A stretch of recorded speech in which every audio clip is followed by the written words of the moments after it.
Surat police વ્યાજખોરોને કાબૂમાં લેવા મેદાને આવી ગઈ છે। ત્યારે અલગ અલગ પોલીસ મથકોમાં લોક દરબાર અને લોક સંવાદનું કાર્યક્રમ યોજવામાં આવી રહ્યું છે। ત્યારે વ્યાજખોરોની હેરાનગતિથી લોકોને ડરવું નહીં અને પોલીસનો સંપર્ક કરવા અપીલ કરવામાં આવે છે। તો ડિંડોલી વિસ્તારમાં પણ લોક સંવાદ યોજાયો હતો અને લોકોને વ્યાજખોરો સામે તાત્કાલિક પોલીસને જાણ કરવા અપીલ કરવામાં આવી છે। ગૃહમંત્રીના આદેશ બાદ સુરત પોલીસ વ્યાજખોરો સામે મંડી પડી છે।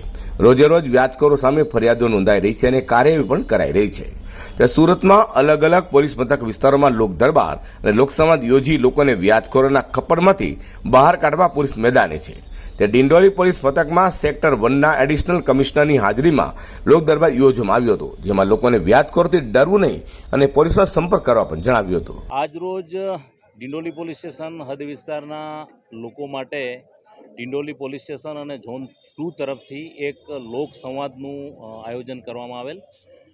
હેતુ એ હતો કે ખાસ કરીને હાલમાં એક તો ઉત્તરાયણનો પર્વ ચાલે છે, એ ઉત્તરાયણના પર્વ અનુસંધાને લોકોને સંવેદનશીલ કરી અને ઉત્તરાયણમાં જે અકસ્માતના બનાવો બને છે એ અટકાવવા સંદર્ભે, બીજું હાલ આજથી સમગ્ર ભારતમાં જે ટ્રાફિક અવેરનેસ માટે ટ્રાફિક વીકના શરૂઆત થયેલા છે એ બાબતે લોકોને એલર્ટ કરવા માટે અને માહિતી આપવા માટે, અને ત્રીજી મહત્ત્વની બાબત જે છે એ સમગ્ર ગુજરાતમાં હાલમાં વ્યાજખોરી અનુસંધાને જે પોલીસ કામ કરી રહી છે, ગત વર્ષે પણ આ કામગીરી કરેલી, પણ હાલ સ્પેશિયલ સરકાર તરફથી એક મુહિમ ચાલી રહી છે અને એ મુહિમના અનુસંધાને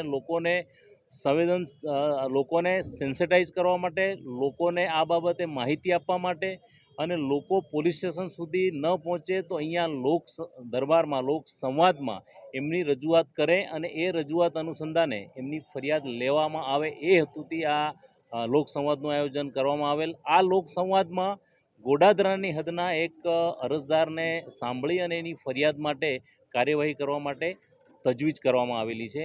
હું ઇલેક્ટ્રોનિક્સ મીડિયાના માધ્યમથી એક બાબત ચોક્કસ કહીશ કે સુરત શહેરમાં સુરત પોલીસ કમિશનર અજય તોમર સરની સૂચનાથી સમગ્ર સુરત શહેરની પોલીસ અને સુરત શહેરના પોલીસ સ્ટેશનો એ વ્યાજખોરો બાબતે હાલમાં સેન્સિટાઇઝ છે અને એ અનુસંધાને કોઈ ફરિયાદ હોય તો તમે પોલીસ સ્ટેશન જઈ શકો છો। એ સિવાય એસીપી, ડીસીપી અને એડિશનલ સીપીની ઓફિસે પણ રજૂઆત માટે જઈ શકો છો। પોલીસ તાત્કાલિક તમારી ફરિયાદ નોંધશે અને એ અનુસંધાને કોઈ પણ રજૂઆત હોય તો તમે પોલીસ સુધી પહોંચી શકો છો।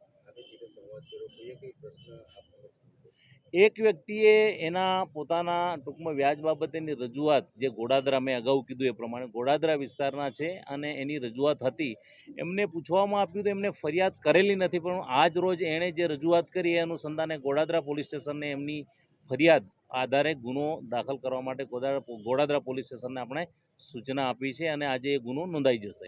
આ સિવાય એક બીજી હકીકત પણ હું જણાવવા માગું છું કે થોડા સમય પહેલાં પૂનાની હદમાં અમે લોક સંવાદ લીધેલો, એમાં એક અરજદાર બેને પોતાના દીકરીની રજૂઆત કરતાં એ બીજા પોલીસ સ્ટેશનની હદના બનાવ હતા, પણ ત્યાં પણ આપણે તાત્કાલિક ગુનો દાખલ કરવા માટે તજવીજ કરેલી છે।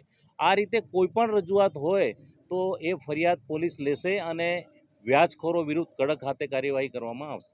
વ્યાજખોરના કારણે અનેક લોકોને અને પરિવારોને જાન ગુમાવ્યા છે, ત્યારે મિલકતો પણ વેચી રસ્તા પર આવી જવા પામ્યા છે। ત્યારબાદ વ્યાજખોરો સામે પોલીસે લાલના કરતા વ્યાજખોરોમાં રીતસરનો ફફડાટ જોવા મળ્યો છે। અઝર કુર્સી સાથે પ્રકાશવાળા।